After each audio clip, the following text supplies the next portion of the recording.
Surprisingly enough, I think that the Buffalo Bills could learn quite a bit from the Philadelphia Eagles, especially after last night when they laid belt to ass on our arch nemesis, the Kansas City Chiefs, in Super Bowl 59. Hanging 40 points on that team almost seemed impossible, especially when you saw this Kansas City Chiefs team continuously scrape by all the way into their third consecutive Super Bowl.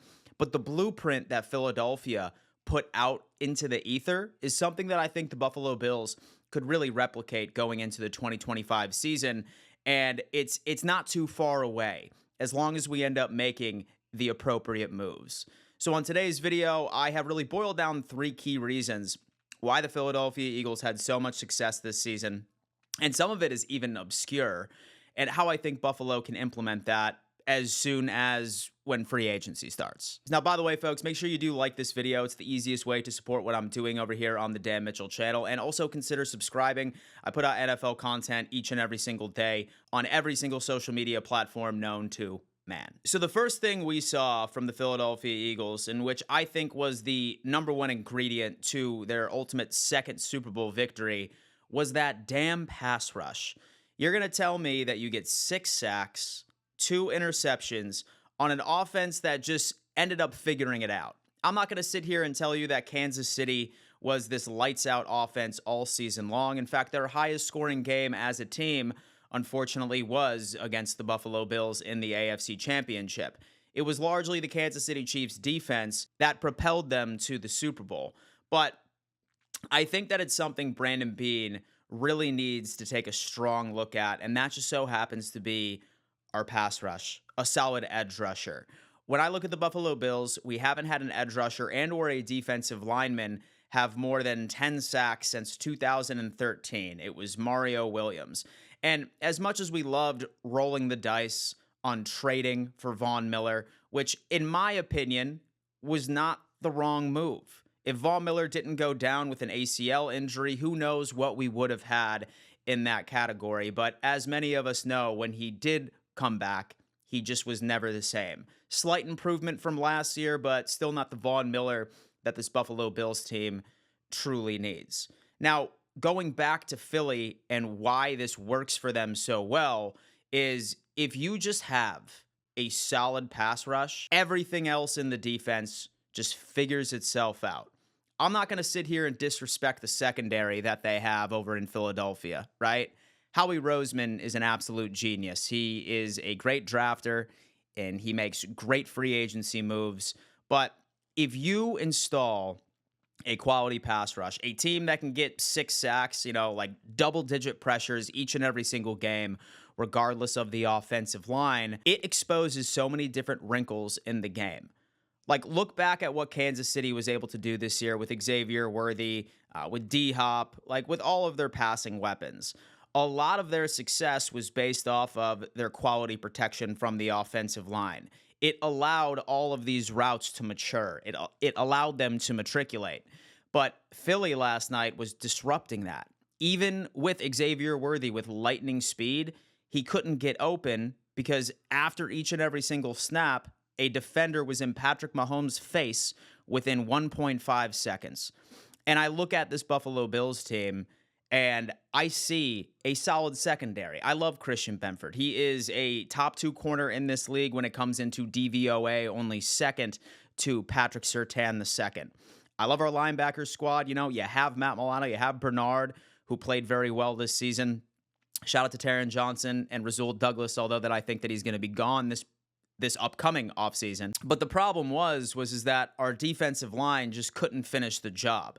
Sure, we got pressures now and again, but if you are not getting to the quarterback, regardless of the offensive line and that you are going up against, I don't care how good your DBs are, eventually they are going to cause separation if the quarterback has all the time in the world. So I'm sitting here and I'm looking at this Buffalo Bills defensive line, and the only answer that I really have is selling the house for Myles Garrett. Now, as many of you know, Myles Garrett said that he no longer wants to be in Cleveland.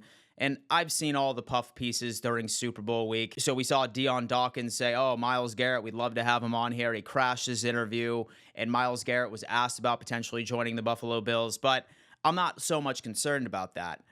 I want Brandon Beane to do whatever he can to bring that sort of edge rusher to this team.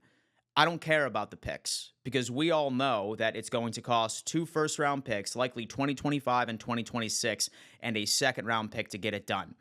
Quite frankly, I do not care about those picks, especially with a player of the caliber of Myles Garrett. You install Myles Garrett to this Buffalo Bills defense, the entire defensive line succeeds.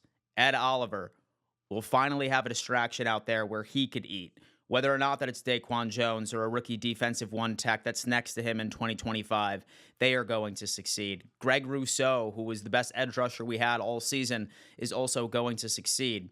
It's funny how you just need one particular player to make your defense completely explode. And I feel like I've been saying this for the past couple of years, but I think this Buffalo Bills defense is just one quality piece away from us being able to destroy anybody in our path. Now, number 2 is a place where I think the Buffalo Bills currently already are, which should be encouraging. I have been looking at what Jalen Hurts has been able to do for the Philadelphia Eagles all season. And what we saw from Hurts was a solid performance, but he was not a quarterback that was going out there throwing for 300 to 350 yards, sort of like how the NFL was 3 or 4 years ago, the air raid attack. What the Philadelphia Eagles accomplished was having a run-first mentality, and Jalen Hurts was able to step up because I do have to give credit to Kansas City because they did hold Saquon Barkley to about 2.3 yards per carry, but the overall identity still worked for the Philadelphia Eagles offensively.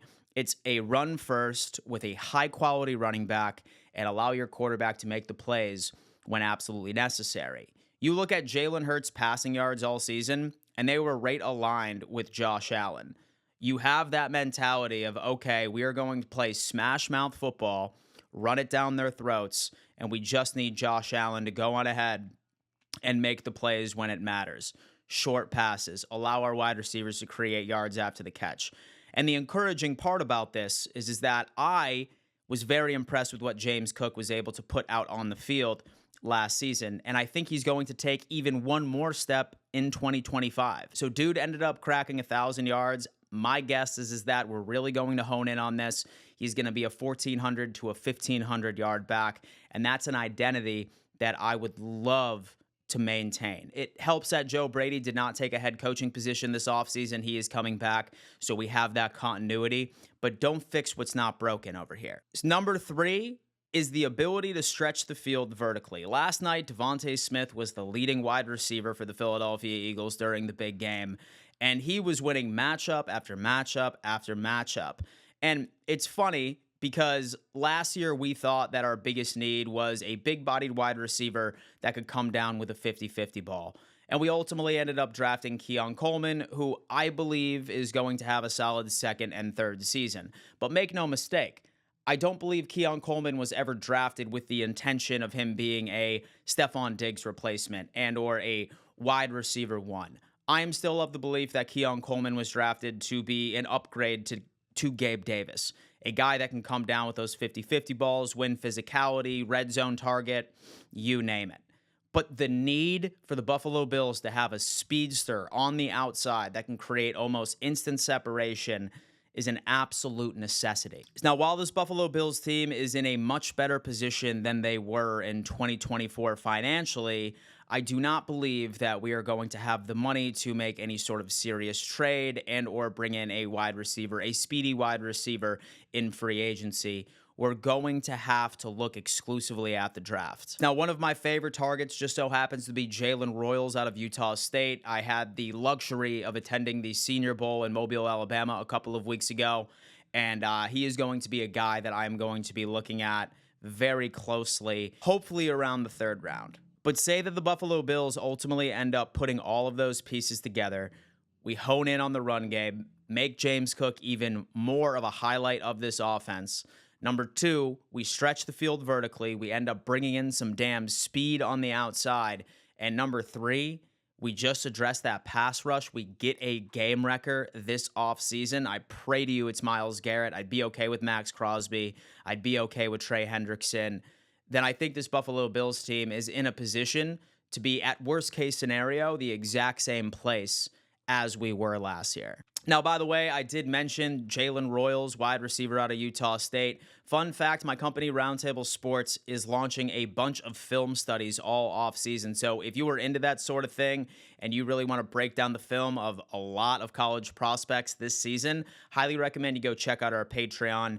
It is linked at the pinned comment. The $5 tier is going to give you access to all of that content as it rolls out starting this week. Now, folks, do me a favor, smash that like button, subscribe to the channel, and sound off in the comments and let me know what the Buffalo Bills could take from this Philadelphia Eagles team and their ultimate second Super Bowl victory.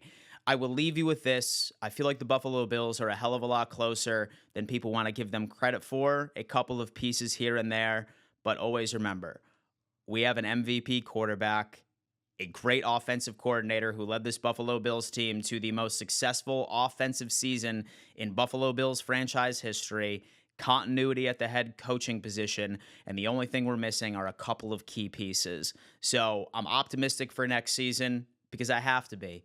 Who's going to sit here and be pessimistic after what we just witnessed? So Bills Mafia, keep the faith, and I'm going to be flooding your timeline with content all off season long.